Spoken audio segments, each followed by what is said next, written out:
mereka menilai bahwa ada adegan yang mengandung unsur kekerasan dan penyimpangan sosial. Hai semuanya, selamat datang kembali di channel gua. So guys, di video kali ini agak sedikit berbeda karena di video kali ini gua bakal ngebahas tentang salah satu film animasi terfavorit gua semasa kecil, yaitu SpongeBob SquarePants. Setelah gue mencari tahu guys, ternyata banyak banget rahasia-rahasia yang terdapat dalam film ini guys. Karena saking banyaknya, akhirnya gue meringkas menjadi 5 bagian yang menurut gue 5 hal tersebut cukup menarik untuk dibahas. So, gak usah banyak basa-basi, yuk kita mulai. Jadi yang pertama itu datang dari Bikini Bottom. Mungkin bagi kalian pecinta SpongeBob SquarePants juga, kalian udah gak asing lagi dengan nama tempat ini guys. Jadi Bikini Bottom itu adalah kampung dari si SpongeBob CS ini guys. Dan pernah gak sih kalian bertanya-tanya, di dunia nyata ini apakah ada tempat yang sama atau mirip dengan Bikini Bottom ini?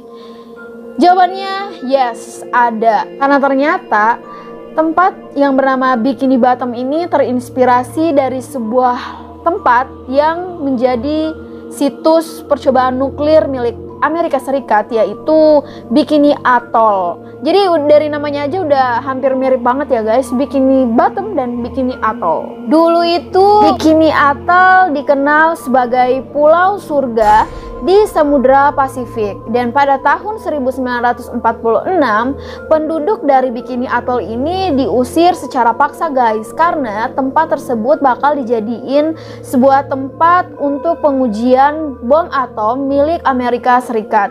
Dan total dari bom yang udah dijatuhkan di Bikini Atoll itu sebanyak 23 guys. Gila gak tuh? Dan kekuatannya itu 1100 kali lebih besar dari bom Little Boy yang pernah dijatuhkan di Hiroshima, yang pernah membuat Jepang bertekuk lutut pada penghujung Perang Dunia Kedua guys. Gila gak tuh? Dan akibatnya setengah dari Bikini Atoll ini seketika menjadi hancur guys, dikarenakan percobaan nuklir yang secara beruntun itu. Dan pada tahun 1978, para ilmuwan setempat memutuskan bahwa Bikini Atoll menjadi tempat yang tidak layak dihuni karena efek radiasi yang disebabkan oleh nuklir tersebut menjadi sangat berbahaya untuk masyarakat yang berada di Bikini Atoll guys. Nah, kira-kira kayak gitu guys, sebuah tempat yang menjadi inspirasi dari film SpongeBob SquarePants ini. Yang berikutnya atau yang kedua, ternyata film SpongeBob SquarePants ini guys menjadi langganan untuk disensor karena banyak negara di dunia ini yang sering memotong atau mensensor adegan-adegan yang terdapat pada film SpongeBob SquarePants ini guys, karena mereka menilai bahwa ada adegan yang mengandung unsur kekerasan dan penyimpangan sosial. Misalnya karakter Sandy Cheeks ketika dia memotong ikan di antara kedua kakinya pada episode Karate Cooper, ini dianggap agak bersifat cabul guys. Sama halnya pada kalimat Getting Nailed pada episode Life of Crime. Hal ini dilakukan untuk biar anak-anak yang ada pada negara mereka itu ketika menonton tidak terpengaruh oleh adegan-adegan yang udah disensor itu guys, karena dinilai sangat memiliki pengaruh besar pada anak-anak guys. Nah, yang ketiga guys adalah misteri dari episode Red Mist SpongeBob SquarePants. Nah, episode Red Mist ini ternyata dilarang tayang ke publik. Kira-kira kenapa episode ini tidak diperbolehkan untuk tayang ke publik? Karena sebenarnya episode Red Mist ini bukanlah official video yang dibuat atau dipublikasikan oleh Nickelodeon guys. Karena ternyata episode Red Mist ini merupakan hasil karya dari orang lain. Dan menurut sumber, episode Red Mist ini dibuat oleh seseorang animator yang berasal dari Skotlandia yang pernah dituduh melakukan percobaan pembunuhan. Para staf SpongeBob memutuskan untuk tidak mempublikasikan episode Red Mist ini karena mereka menganggap bahwa banyak banget unsur-unsur kekerasan di dalam episode ini guys. Bahkan episode Red Mist ini bisa mengganggu mental dari seseorang yang lemah. Dan episode Red Mist ini sendiri telah disalin dalam sebuah kaset video yang pada akhirnya kaset tersebut disita oleh polisi guys. Tetapi sebelum disita ternyata mereka udah menduplicate kaset tersebut guys. Dan ujung-ujungnya video tersebut juga ternyata telah tersebar ke beberapa media sosial. Dan gue juga mau sedikit spoiler ke kalian apa sih yang sebenarnya terjadi di dalam episode Red Mist itu. Semua itu bermula dari si Squidward yang hidungnya gede sedang latihan dengan klarinetnya itu. Kemudian dia diganggu oleh seorang salesman yang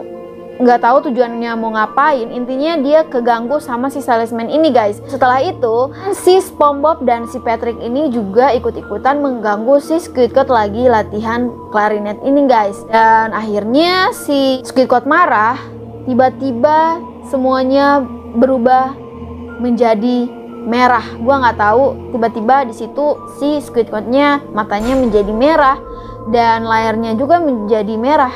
Dan gua nggak tahu tujuan itu apa, karena mereka menganggap ada hal-hal yang mengandung unsur kekerasan di dalam episode itu guys. Nah yang keempat guys, ternyata film SpongeBob SquarePants ini diduga memiliki ikon gay. Karena ada beberapa adegan yang dinilai bahwa si SpongeBob dan si Patrick ini ternyata gay. Karena mereka banyak banget adegan yang sering berpegangan tangan. Kalau menurut gue pribadi, hal tersebut merupakan hal yang wajar karena yang namanya sahabat, ya udah itulah adalah hal yang biasa berpegang tangan. Gue aja sama sahabat gue sering banget berpegangan tangan kemanapun kita pergi, dan itu wajar banget gak sih? Dan si Tom Kenny, pengisi suara dari si SpongeBob ini ternyata pernah diwawancarai guys. Mereka menanyakan hal yang terkait dengan icon gay itu, dan si Tom Kenny mengatakan bahwa hal itu sangatlah tidak benar, bahwa si karakter SpongeBob dan Patrick ini, mereka berdua ini adalah karakter yang lugu, yang memiliki sifat naif, dan dimana mereka berdua ini kayak tokoh yang bisa dikatakan bodoh gitu loh. Dan si Tom Kenny menyebutkan bahwa kalaupun si SpongeBob dan si Patrick ini jatuh cinta, mereka tidak tahu apa yang harus mereka lakukan, karena yaitu sifat dari karakter ini bisa dibilang kayak bodoh gitu guys. Si SpongeBob pun memiliki karakter yang sangat mencintai dengan pekerjaannya. Kita bisa lihat kan, kalau misalkan di film SpongeBob SquarePants, si SpongeBob itu walaupun udah nggak digaji sama si Tuan Crab, dia masih mau melakukan pekerjaannya guys. Nah ini yang dinilai bahwa si SpongeBob ini terlalu cinta sama pekerjaannya. Si SpongeBob SquarePants ini berpacaran dengan kerjaannya itu guys. Seperti itu. Nah gimana menurut kalian? Apakah kalian menilai bahwa si SpongeBob dan si Patrick ini adalah seorang gay? Tulis pendapat kalian di kolom komentar. Dan yang terakhir guys, atau yang kelima, adalah resep rahasia dari Krabby Patty. Mungkin kalian penasaran, apa sih sebenarnya resep rahasia dari si Krabby Patty ini yang sering banget dicuri oleh si plankton yang kecil itu, tetapi dia tidak pernah menemukan resep sebenarnya dari Krabby Patty ini. Nah setelah gue mencari tahu, ternyata bahan-bahan yang terkandung dalam Krabby Patty ini ada yang berasal dari kepiting, daging kepiting. Nah ini nih yang menjadi kontroversi, karena si Tuan Crab, pemilik dari Krusty Krab, ini adalah karakter yang terinspirasi dari kepiting. Tuan Crab is kepiting. Tapi kenapa dia mempromosikan sebuah makanan yang berasal dari kaum kepiting? Ini nih yang menjadi lucu banget menurut gua. Dan hal ini sempat viral di sosial media karena mereka menuduh bahwa si Tuan Crab ini adalah tokoh atau karakter yang kanibal gitu loh guys. Dan bagi kalian yang masih penasaran dengan resep Krabby Patty, ini gue kasih tahu ke kalian. Udah kan? Nah kalau kalian pengen coba, kalian silahkan dicoba dan jangan lupa kasih ke gua biar gue bisa cicipin Krabby Patty ala kalian gimana. Oke guys, segitu dulu aja 5 pembahasan dari film SpongeBob suspense yang ternyata banyak banget rahasia di dalamnya. I hope kalian enjoy dan please banget support my channel and subscribe untuk mencapai 1000 subscriber agar gue terus memberikan informasi-informasi yang dapat menghibur kalian semua. So guys, thanks for watching and see you on next video.